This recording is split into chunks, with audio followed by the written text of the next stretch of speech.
आइ लोगोफोर नै फाथाजरा ओनसोलाव बलमजरा ओनसोलाव एखेबारे नै आयं गावब्रानि जायगायावहाय कारेन्टनि अबस्थाया गैया नै ओमफ्राय नै खुन्थियाफ्राबो एखेबारे आदाया खोन्थादो नै कारेन्टनि अबस्थाखौ खोन्थादो दिन्थिलांदो। दा बिराद दुखु जानानै दं आदामोना। दा मा होनगोन आदाया बिनि बिसय कारेन्टनि बिसय?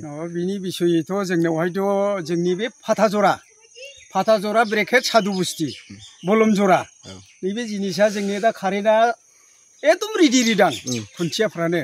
दा बे हिसाबै जोङो सरकारनाव अनुरद खालामदों कारेन्टआ जोंनो नांगौ। जोंनो इलेक्सननि सिगांनो कारेन्टखौ नांगौ। बेनिखायनो जायहा मावना होफैगोन जों बिनो भटखौ होगोन। आदाया ओरैहाय कारेन्टनि खाथिजों थानानैहाय बुङोब्ला मोजां जागौ नामा? आरो खाथियाव थाङोब्ला दिन्थिलाङोबा मोजां जागौ। आंथ' दिन्थिगासिनो दंना। दा आदाया दिन्थिनो नागिरदों नै दा अबस्थाखौ दिन्थिनो नागिरदों। दा मा रोखोम नै खुन्थियाफ्रा जेबो गैया। दा माला जवा आदा बियो कारेन्टआ? बे कारेन्टआ दहायनि बारजों जदों। ओमफ्राय खय बोसोरनिफ्राय अबस्थाया बेबायदि? माने आजिलै 6 बोसोर जाबाय। 6 बोसोर। बे थारखौ जाहैबाय जोङो बायनानै लायदों। ट्रान्सफर्मखौबो जों बायनानै लायदों। आच्छा। बायना लायनानैहाय जोङो फैसा खांलायनानै बे खामानिखौ मावदों। आच्छा। मावखांनायनि उनाव सरकारनोथ' जोङो फुरा बिलखौ थनथना हरो। खिन्थु सरकारा दाबो दा बे हिसाबै जोंनाव दुखु दङ।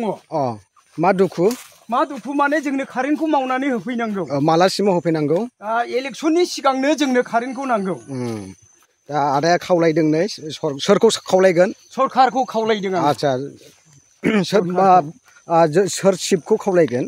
प्रमद बर' सारखौ खावलायदों। आच्छा। दा प्रमद बर' सारखौ नै आदाया खावलायनाय थाबाय।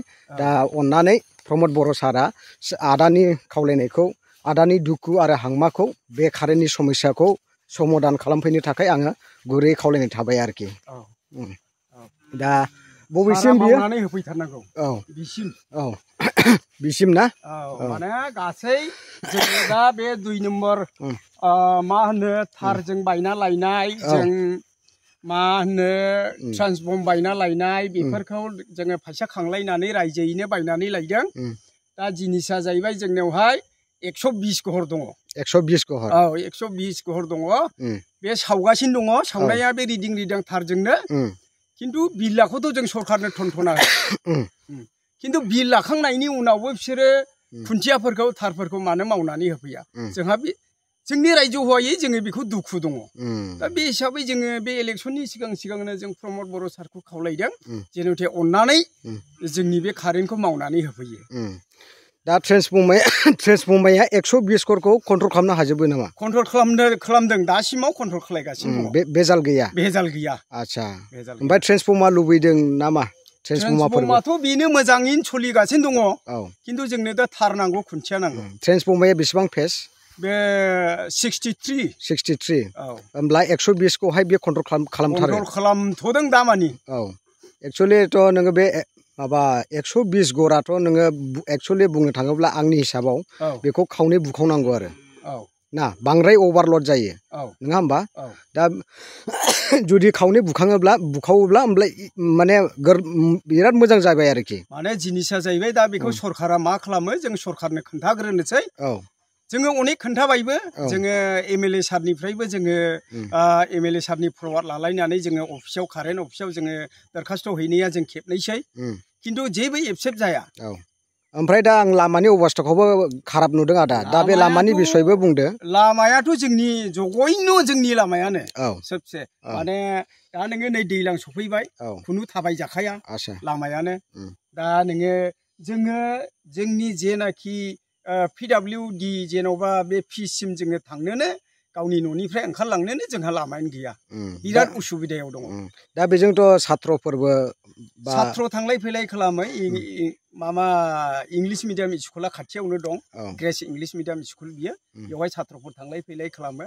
खिन्थु बिमा बिफाया बे दैखौ बारनानैसो बानानै बारहोनाङो। बे रोखोम उसुबिदायाव दङ। कालभार्टफोर गैया नामा? कालभार्टबो गैया। दालांफोरबो गैया? दालांबो गैया। बे कालभार्टखौ जाबाय होननानै बुङो, खिन्थु दिनैसिमबो जाया, मावफैया। बेबायदि जानानै दं। माने आदानि नोंनि बायदिबा जानांगौ आरोखि? जानांगौ। आंनि बादिब्ला जानांगौ थाबैनो जानांगौ औ माने बेखौ आदाया माने इलेक्सन नङालासिनो ना इलेक्सनखौ लानानै माने दाबिनो सानदों नामा माने इलेक्सनखौ लानानै माने जोङो सब जायगायावनो नुबाय इलेक्सननि सिगांनो दाबिनांगौ बिनिफ्राय इलेक्सननि सिगांनो जोंनि खामानिखौ सरकारा जुदि मावनानै होफैयोला जोङो गोजोननायखौ मोनगौ जे सरकारा जोंनो आङो प्रमद बर' सारखौ खावलायदों बिनो जेन'थे जोंनोखौ मावनानै होफैयो जोङो रायजोयैनो जोङो बिनो भटखौबो होखागोन दा खयगर दं बेयावहाय जेन'बा जोंनि बर'फ्रा बेयावहाय खयगर न'खर संसार जागासिनो दं बेयावहाय बर'फ्रा जानाखि जोंनि कारेन्ट सावलायनाय बर'फ्रा दङ बेयावहाय माबा दङ मा होनो 42 घर 42 औ 42 घर दङ